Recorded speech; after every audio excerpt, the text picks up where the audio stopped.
Let's settle for the news now. The governing New Patriotic Party, NPP, is urging Ghanaians to give the party another 4 years to improve gains chalked over the period. The party says it will be a mistake if voters give the nod for the opposition National Democratic Congress in 2020 because they have nothing new to offer the country. Addressing a news conference at the party's headquarters Thursday, ahead of the party's annual National Delegate Conference, Communication Director of the party, Yao Baobeng Asomwa, said the NDC will tear down the gains made over the years if they get to come back to occupy the Jubilee House. I don't think at all that parties are incapable of leading this country. We are not a mere election machine. We are different from the NDC. We are ready.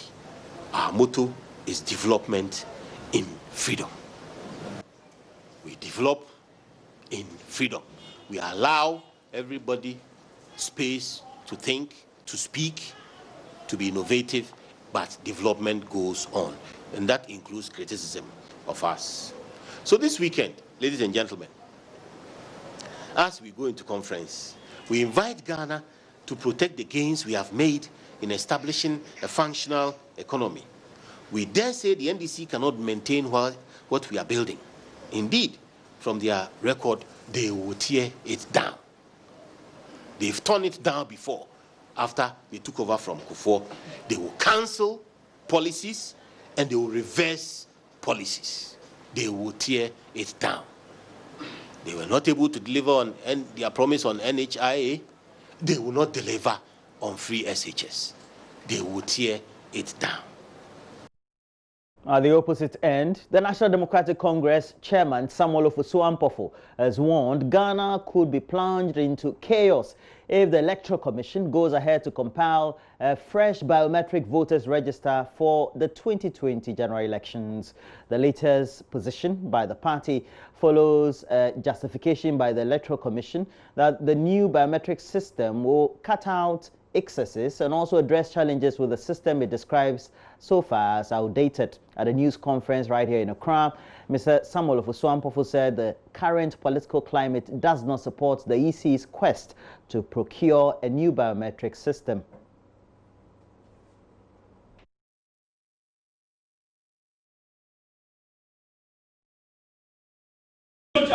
Nothing is wrong with the data that we have, and the Electoral Commission has no business going around to capture new data again.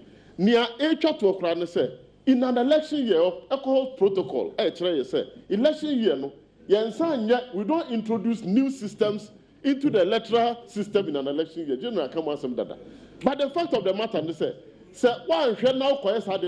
when the political temperature in the country is very high in an election year, na obi ba na muntie na nse am say NIA for my 1 year timetable say what the better Ghana fooding. Almost 2 years, almost 30 years, they have not covered the whole country. In an election year, we cannot toy with the future, the security of this country by introducing something that we don't know what is inside. Yes, sir, the devil you know is better than the angel you don't know, Madam. The governing New Patriotic Party says it has no problems with a new role if the EC can satisfy a number of conditions, including resource availability and time schedules. First of all, the Electoral Commission is an independent creature of the Constitution. It is not under anybody's direction. And therefore, technically by law, it can choose to run an election. It can choose to do his own thing without consultation. That used to be the case until there was a realization that after all, you are working with people. So you cannot impose all the time. So IPAC was created as a consultative forum. But IPAC is not a body that dictates to the Electoral Commission. So our position is clear.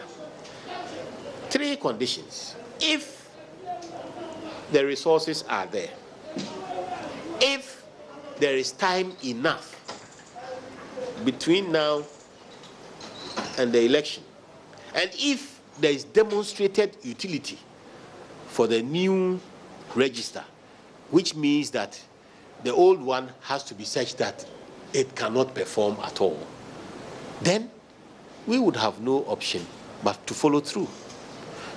we are also interested in how it will merge with the census. You are aware that there's going to be a census day. Yes, March, I think it's March 31st. It's going to be the census night in Ghana.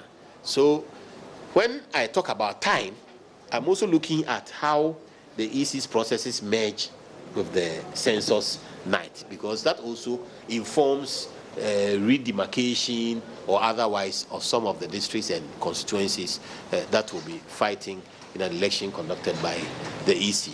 So, three things: optimizing resources, the time, and demonstrated utility that only a new register at all costs can solve the issue that we have ahead of us. And if those conditions are satisfied, we believe we will go along with the EC in executing its mandate for a new register. Close by, and our Crown High Court has set Friday, December 20 to rule on an application for bail filed by a defense lawyer in the alleged coup plot. Now, Victor Kojoga Daudu, who represents 7 of the accused persons on Thursday, argued that they had been kept in custody for close to 3 months without trial commencing. His clients have been in the custody of the state since September, when government announced that a coup plot had been foiled. Court correspondent Joseph Akable was in court, and our state prosecutors opposed the application for bail.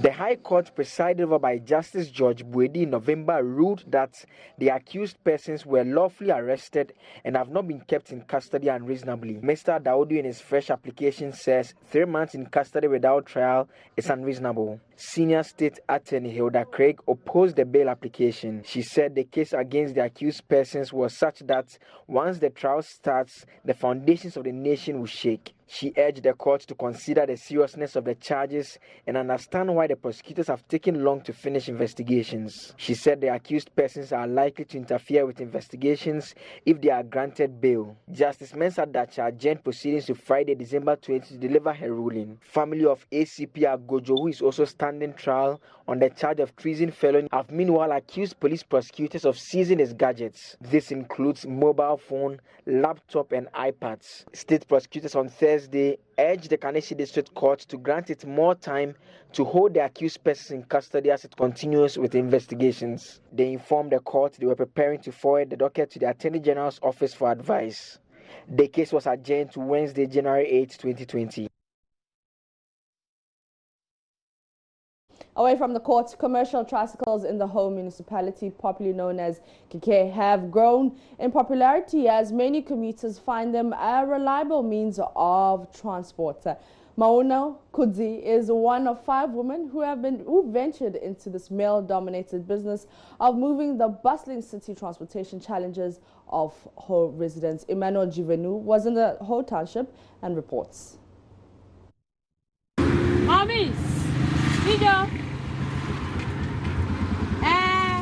Meet 37-year-old Mauna Kudzi calling passengers under the morning's blazing sun.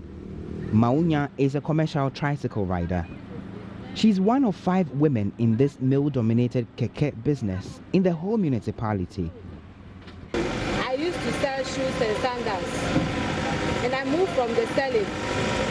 From there, I went to the market one day, and I saw one of the lady riding keke.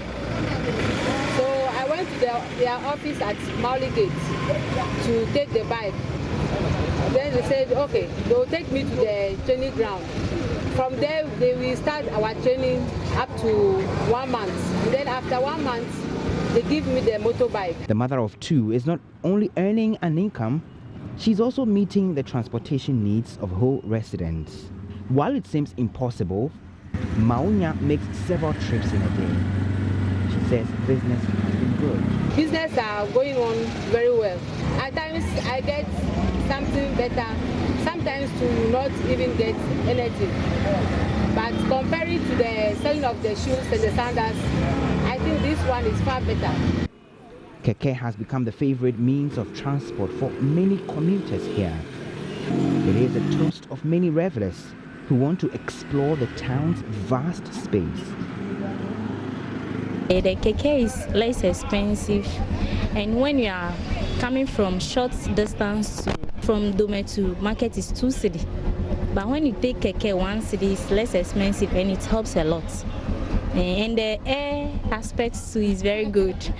You feel comfortable in it. When you pick a taxi, short distance and a long distance, the same price. So if I take a taxi and then it's taking me to a short distance and I'll pay 2 cedis, why won't I prefer to board Pragia, which is more affordable? It costs as little as 1 cedi to traverse any part of the municipality. I joined her on one of her journeys to the Ho Technical University. She maneuvers her way through town with dexterity.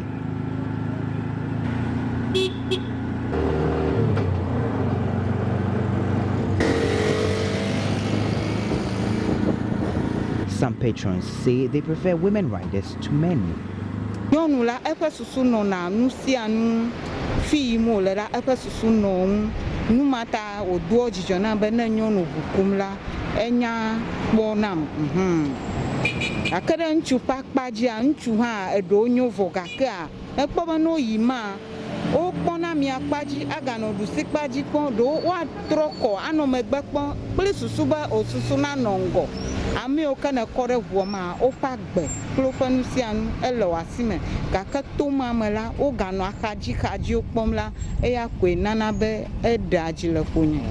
hopes to build a house and take care of her children through school from her earnings.